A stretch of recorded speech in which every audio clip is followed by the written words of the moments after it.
Thank you, Christy, and thank you all for being here today. I am excited to talk with you about placement in Word Warm-ups Live. Today, what we're going to cover is first, of course, just a brief overview of Word Warm-ups Live. Then we're going to walk through the phonics assessment and provide you with kind of a introduction to that assessment so you can become comfortable with it. Then we'll go through each of the sections and actually do a little demonstration of working through the assessment, listening to and grading a student's phonics test. And then finally, we'll talk about program selection and placement. So let's go ahead and talk briefly about what Word Warm-ups Live is.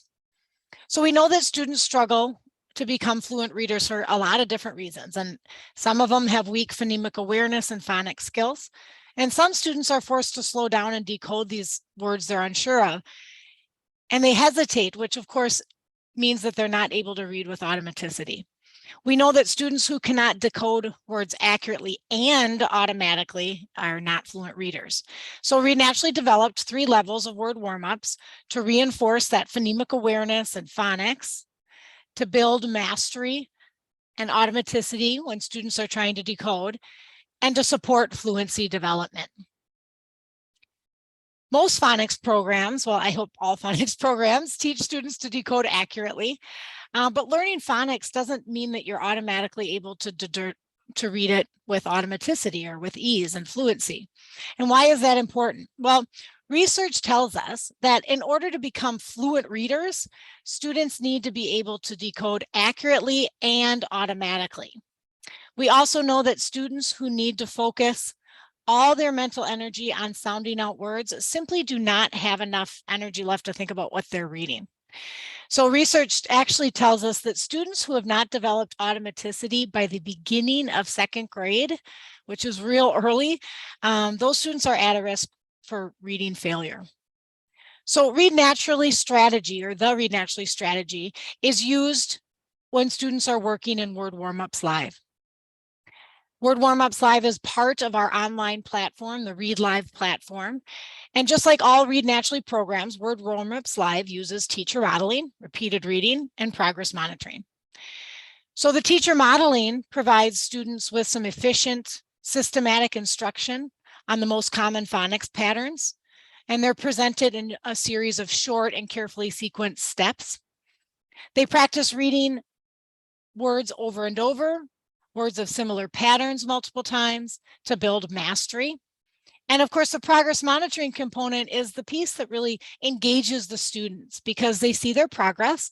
Each time they practice reading a word list, they see that they get better, they read further, and they read with more automaticity and accuracy. And that's incredibly rewarding for students. So the progress monitoring is right in front of the student as they're working through the computer program. Word Warm-ups Live also includes some spelling activities. So not only do they work on word lists to give students plenty of decoding practice, but they also work on spelling so that the students' mastery of both reading and spelling can take place. And finally, in Word Warm-ups Live, there are story exercises in which students can practice decoding words with the featured pattern in connected text. Word Warm-ups includes 3 levels. In your handout, and I believe the handout is now in your chat box, a link to that handout. It was also in the reminder email, so you can locate it from that email, as well as Christy has put it in the chat box for everyone. So in that handout that you have, you can see the scope and sequence for each of the levels. I have them listed on my slide here, as you can see on the right-hand side, but it is larger in your handout. It's more legible in your handout. Those of us who need readers, sometimes even with readers, we can't read the one on my slide. So hopefully the one in your handout will be more legible for you. So what is covered in level 1 is our first section briefly reviews letter names and sounds, and then it goes in to teach the early phonics skills. So we use 1-syllable words in level 1. It's real creatively named, but these skills correlate with phonics and curriculum that are typically taught in 1st and very early 2nd grade. So again, that scope and sequence, a full page version of that is in your handout. Level 1 contains 9 different sections, and there's 69 exercises across those 9 sections. And you can see the skills and patterns that are taught on my slide now. Level 2, of course, as you probably could guess, works on 2-syllable words. Again, that scope and sequence is on my slide as well as in your handout. That works on compound words, suffixes, words not changed by suffixes, words that are changed by suffixes, closed and open syllables. And in level 2, we actually have 8 sections, and there's 68 exercises that go through those different 8 sections. Some of our exercises include introductory lessons where there's a lot of instruction or audio supported phonics lesson. We also have wordless lessons that work on practice decoding words of a certain pattern and encoding, spelling words of that pattern. And we have story exercises, again, where students get to work on that connected text. Level 3 is our multisyllabic level. For those of you who have used word warm-ups in the past, maybe you weren't aware that level 3 was added this fall. Very exciting to get our multisyllabic level in there for everyone to use. It really expands the range in which or the age in which students who are using word warm-ups. It reaches so many more kids. A lot of our students become proficient with 1- and 2-syllable words, but they really struggle with attacking those longer words. So Word Warm-ups Live Level 3 does a great job. It works on flexed vowels and sounds. It introduces some schwa and flexed vowel sounds in the unstressed prefixes and suffixes as well. And our level 3 has 7 sections with 48 exercises throughout those 7 sections. So now that we've covered our overview, what I want to do now is talk with you about the phonics assessment. And we're going to provide you with an overview of it and an introduction to it, where we're really going to break it out in the different sections. And then we're going to walk through the assessment. I'm going to just for a brief moment pop out of my PowerPoint, and I'm going to send you a link to the assessment. That's going to be in your chat box in just a moment here. Here comes that assessment link. So if you do not have it or have access to it in another place, please feel free to click on that link in the chat box to go ahead and access it. You don't need it for this presentation, but some people do like to pull it up so they can kind of walk through it on their own. But all of the information that you need and the sections, a visual example of what we're talking about will be provided in the PowerPoint, so it isn't essential. But if you're inclined to want to have that up as well, feel free to do that. So first of all, I want you to please notice the green circle in the bottom right-hand corner of my slide. You can see that green, you'll notice that these green circles include a page number, and they are there as I go through this document to help you familiarize yourself with it.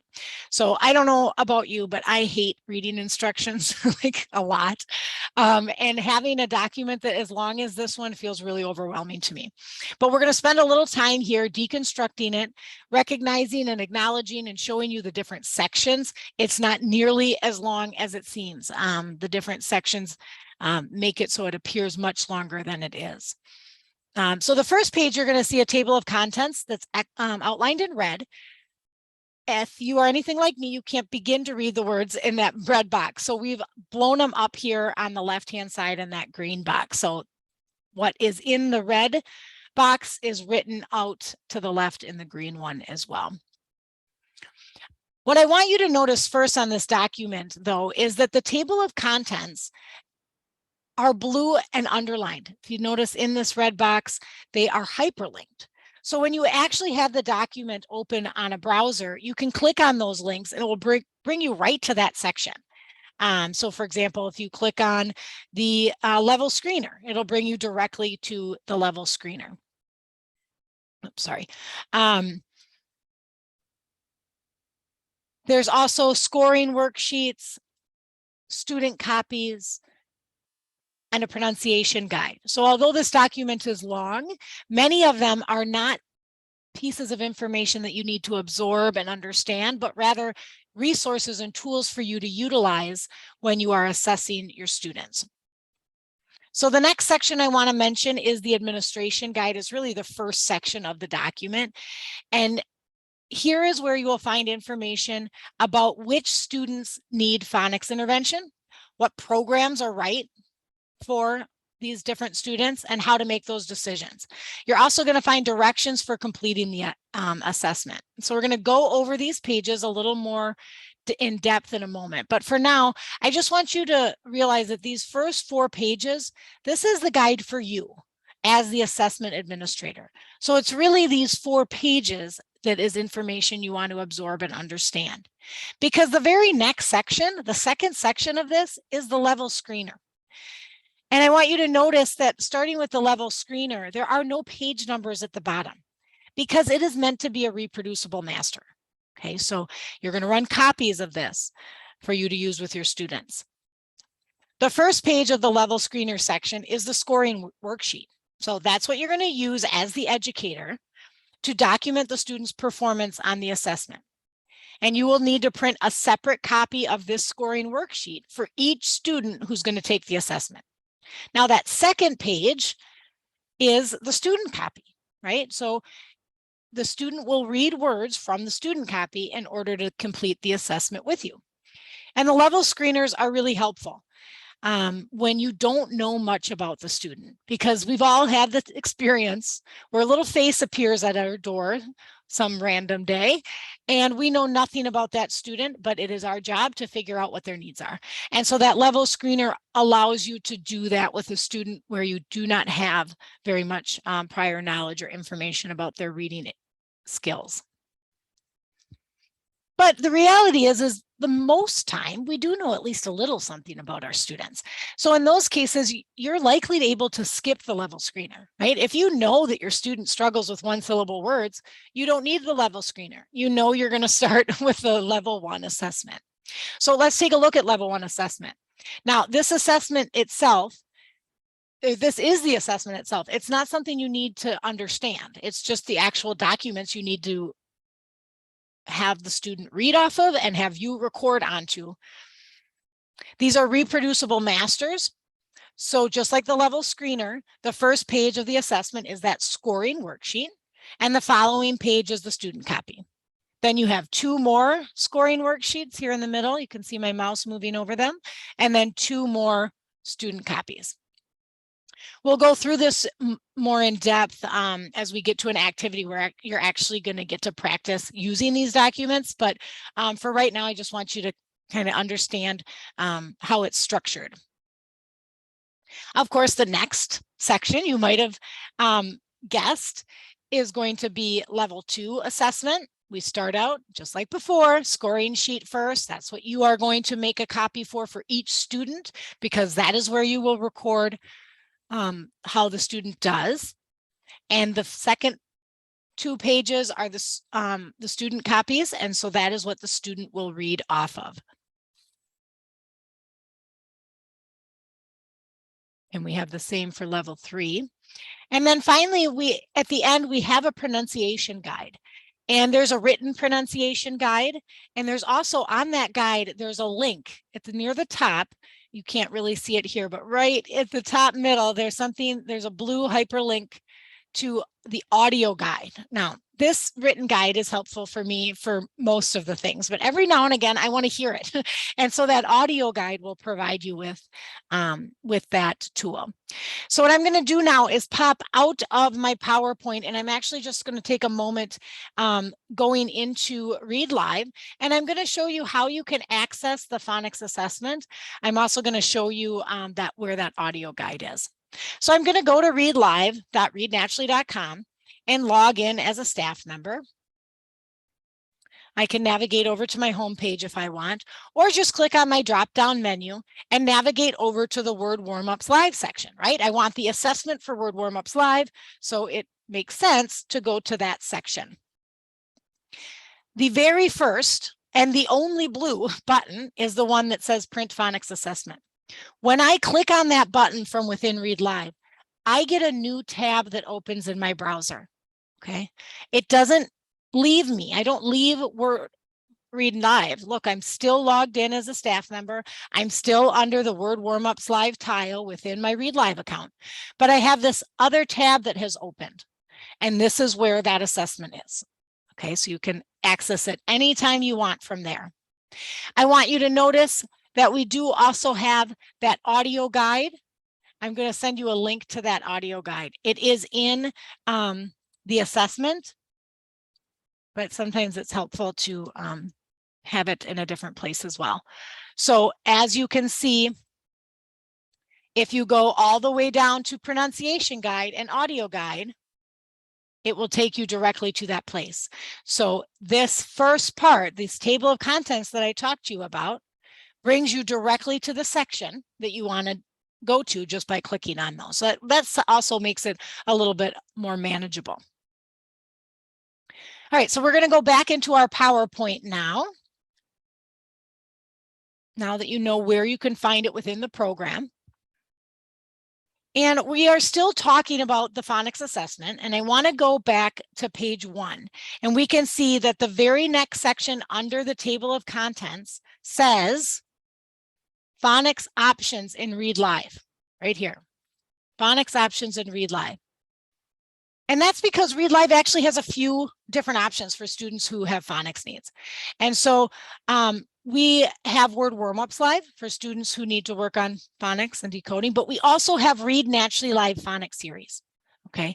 And so we need to help you understand how to make the decision. When do I use Word Warm-ups Live? When do I use Read Naturally Live Phonics series? And how do I place the student and determine the goal? Okay, that is what we're going to go through right now.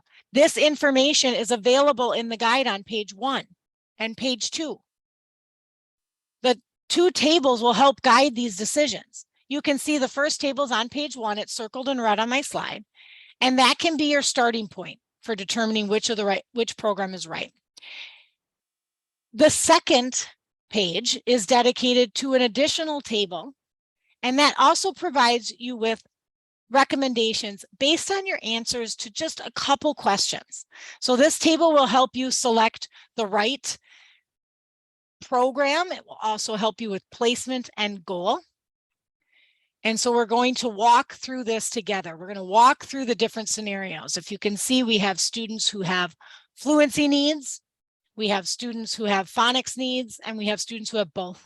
Okay, so if you are working with a student who has fluency needs, that student doesn't need Word Warm-ups Live. They also don't need Read Naturally Live Phonics series. They don't have a phonics issue. They have a fluency issue.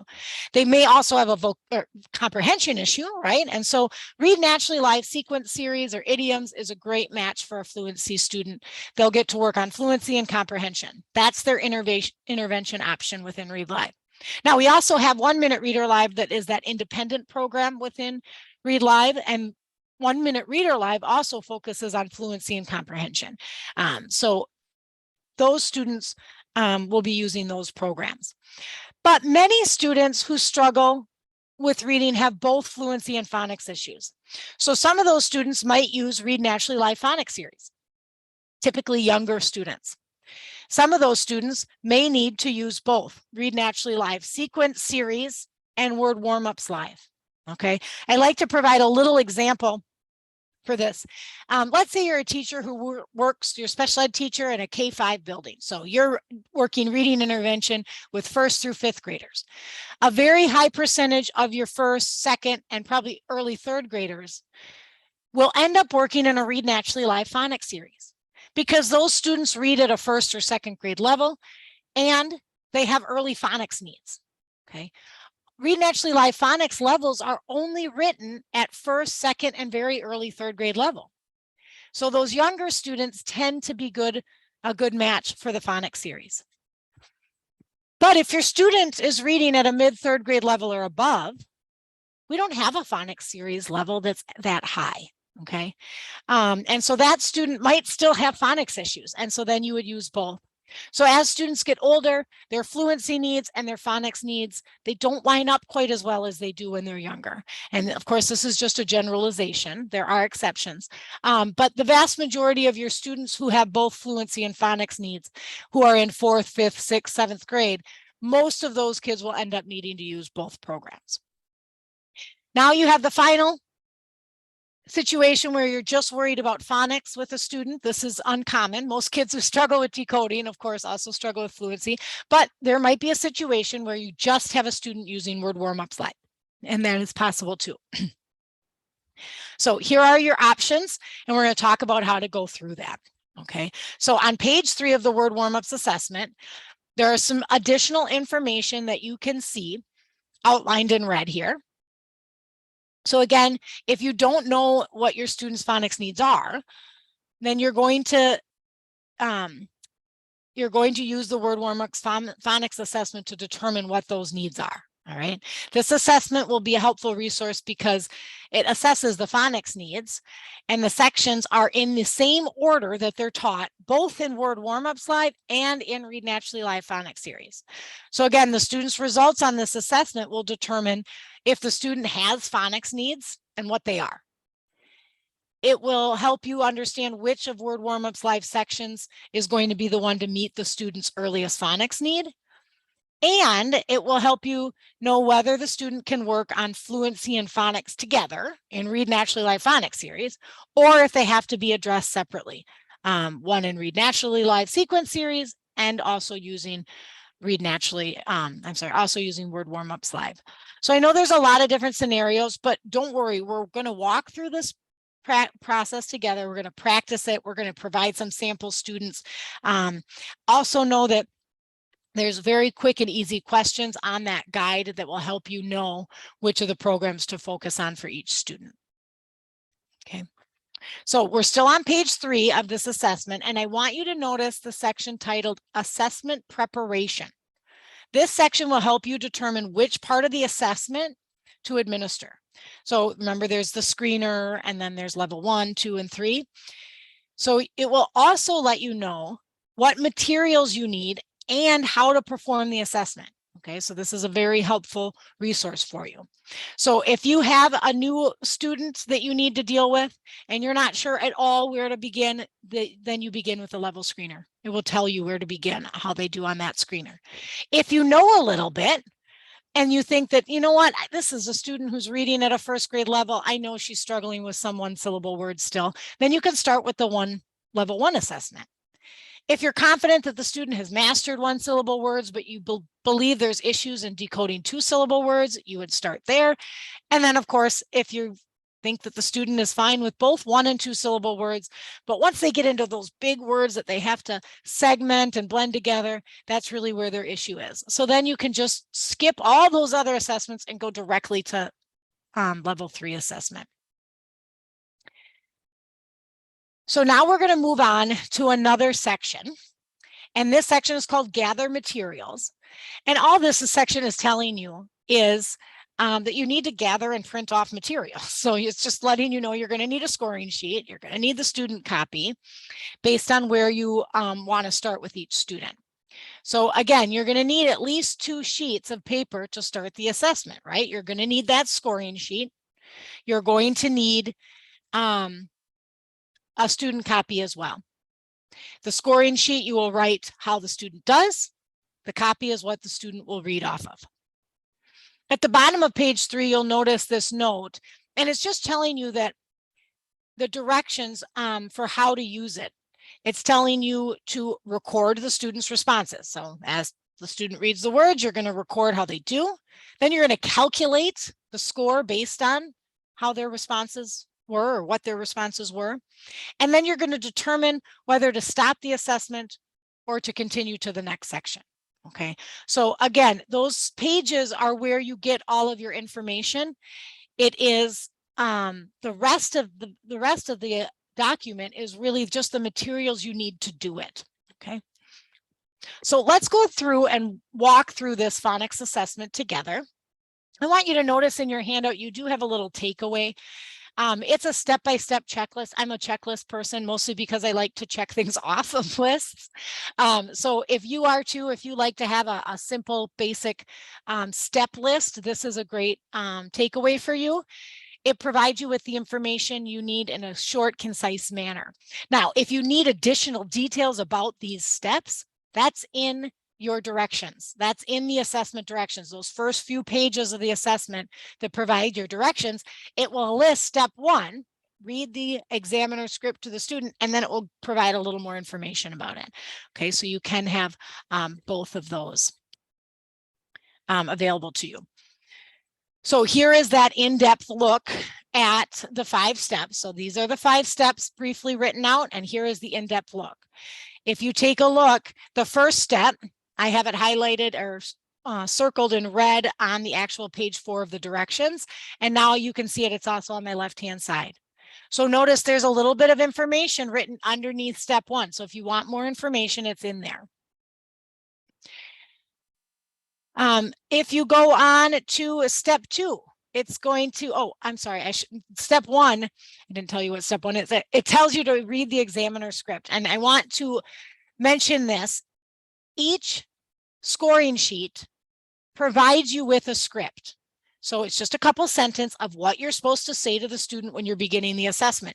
You'll probably only need to use this script the first couple times you do the assessment, but it is always on your scoring sheet. So long as you have your scoring sheet and your student copy, you have all the instructions, all the information with you. You don't need another resource, okay? That script is written right there for you to read. Then it is going to ask you to record the student's responses on the worksheet. And this table below here explains how to do that, okay? It tells you that if the student makes an error, you're going to circle the word error. And you're going to write what they read instead. You know, you're going to write the error, the way that they read it out loud. If the student makes a mistake but self-corrects, you're going to circle SC for self-corrects, or SD for slowly decoded. And all these instructions are listed again right in here on the assessment directions. The next thing you're going to do after you record their responses on that worksheet is calculate the score. And it tells you how to do that. It tells you here in this assessment directions. And again, it tells you on the scoring worksheet. So you have that scoring worksheet, you're good to go. That information is going to be in there. The 4th step is to determine whether or not this section is the earliest phonics need, or if you should keep testing, if the student knows this pattern well enough, and you can go on to the next one. And then finally, you're going to select placement and the goals. Okay, so those 5 steps are provided for you on that page. So now what we're going to do is do a little sample student. So here we have Marcy, and we know that Marcy reads below a 3rd grade level. And we know that she has difficulty with one-syllable words. So with this knowledge, what do you think? Would you want to do the level screener with her? You know she's struggling with one-syllable words. So you don't need to do the level screener. You can go directly to the level 1 phonics assessment. Okay, so you can find the beginning of level 1 assessment on page 7. Okay. It looks like this. You will have the student copy and the scoring worksheet. This is everything you need. Okay. You can always have that checklist if you want that's in your handout, but these steps are listed on this examiner worksheet as well. So we only really need these 2 things for her to work off of. Okay. So we can see here Marcy's student copy. If we have Marcy in front of us and we know, she knows her letter sounds and she's good with CVC words, I think she starts to struggle with long vowels. I can go directly to level 1 section C, which is long vowel silent E. Okay, so again, not only will your knowledge of Marcy help you decide which level screener to start, or whether or not to do the level screener, and then which level of the assessment to go to, it can also help you pick whether or not you need to do all the sections. If I know Marcy knows her CVC words, I don't have to do that, right? I'll save myself a minute or 2. I know I need a minute or 2 saved. So then, of course, we have to find that section in the scoring worksheet. So here it is in red. If I zoom in on that, we can see that this is what it looks like for the teacher. Okay. Says the word that the student's going to read. It leaves a place for me to write down what the student actually read if there's an error, and then I can circle error, circle SD, or circle SC. Okay. So now we're going to practice going through this section with Marcy, and I want you to feel free to utilize that checklist from your handout or the assessment directions from page 4 of the phonics assessment to help you follow along. Okay, so step 1, you would have indicated to Marcy which section you want her to read, right? So we're going to start with section C. You would read the script, which is on your scoring worksheet. So you don't need something else to find that script. It's right there. You're going to say, okay, Marcy, look at the words. Most of them are not real. Read each word to me. Wait to read each word until I say next. Okay, that will allow you time to record how she's doing. So now for step 2, I'm going to be Marcy, okay? And I want you to use that scoring sheet worksheet from page 9, okay, of the phonics assessment to record your responses. Now, if you don't have that handy and print it off, that's fine. You can just record your responses on a blank sheet of paper. So you can follow along with me just with a pad of paper that's on your desk. So remember, though, we're going to put a check mark on the line if I read the word correctly. Okay, check, correct. If I make a mistake, I want you to write what I said on the line and circle the word error. Okay, if I slowly decode, circle SD. If I self-correct, circle SC. And I will pause between each word to give you a moment to record this. But remember that you will have just told your student, don't go to the next word till I give you the signal to do so. Okay, so they will, that way you'll be sure to have the time you need. All right, so I'm going to read Marcy's. I'm going to be Marcy and I'm going to read these words. And I want you to mark down whether or not it's correct, whether or not it's an error or slowly decoded or self-correction. So here we go. Case. Lib. Toop. Wayne. Sime. Roof. Roop. Kale. Jove. Time. Mose. Okay. All right, so now we're going to reveal the correct answers and see if you got them right. Okay, case. She said it exactly as it's written. Lib, Toop, Wayne, and Sime. All of those were said exactly the way that they are written and accurately. The next one, though, the first time she read it, she said roof. So I wrote roof down. But guess what? She fixed it. She said roof, and then she went, oh, what is that roof? And she got it correct. So I put the check because she did get it correct. I write down what she wrote first, or not wrote, what she read first, and I'm going to circle the SDSC, okay, because it was a self-correction. Now for Kale and Jove, she got those right. So again, just check marks. Time, she said time with an M. So that's an error. She didn't fix it. It's an error. And she got Mose right. So we record that she had one error and one self-correction. That's a total score of 2. It tells us if 3 or more errors are a total score of 6, then this is the right spot. If not, keep going. Okay, she doesn't have 3 errors. She doesn't have a total score of 6. She has neither of those things. So we're going to go on to level 1, section D. And we can see that when she's presented with this section, she's got a little bit more trouble. Okay, so now she had 3 errors and a self-correction. So she fits that 3 or more errors requirement, I guess. And that means that I'm going to place her in Word Warm-ups Live, level 1, section D. Okay.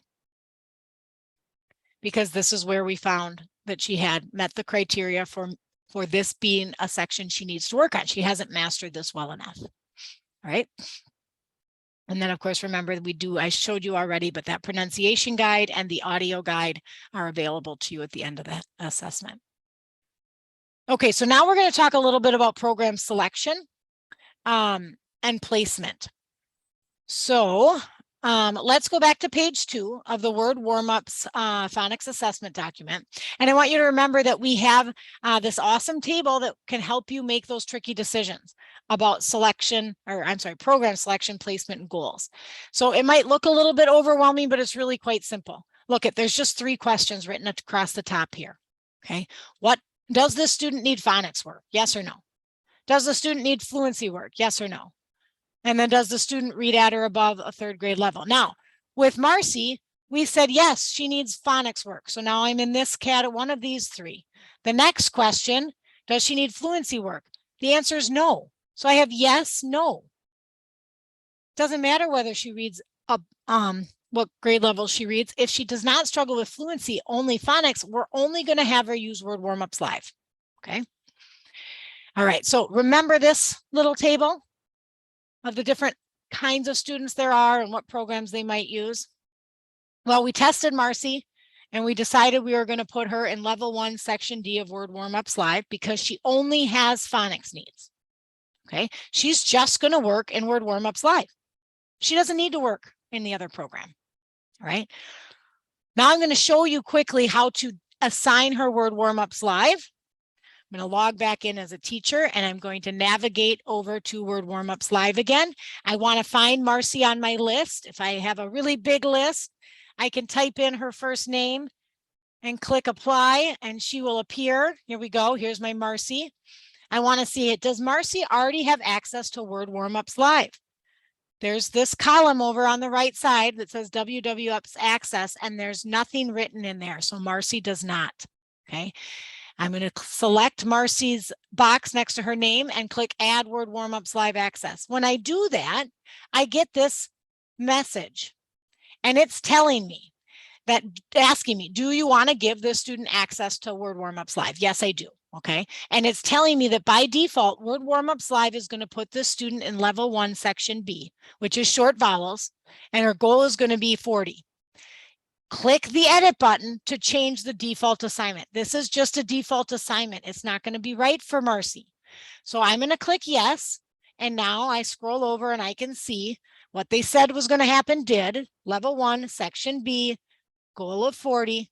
I want to click the edit button because I know that Marcy, she struggled with long vowel pairs. She did fine with silent E, but it was section D that she had trouble with. I'm going to leave her goal at the default. I might need to change it once I learn more about how she does, but for now I'll leave it there. And now I've got her put in the right spot. Section D, long vowels. If I want all those kids to come back on my list, I can just click reset. And now I have everybody else. All right. So if you want to see who has access to Word Warm-ups and who doesn't, you can just sort by clicking on that field. And now you can see all of these students need access to or do not have access to Word Warm-ups. So if you want them to use it, you're going to have to give them access. All right. So now let's talk about another student, Ella. Ella is a 2nd grade student.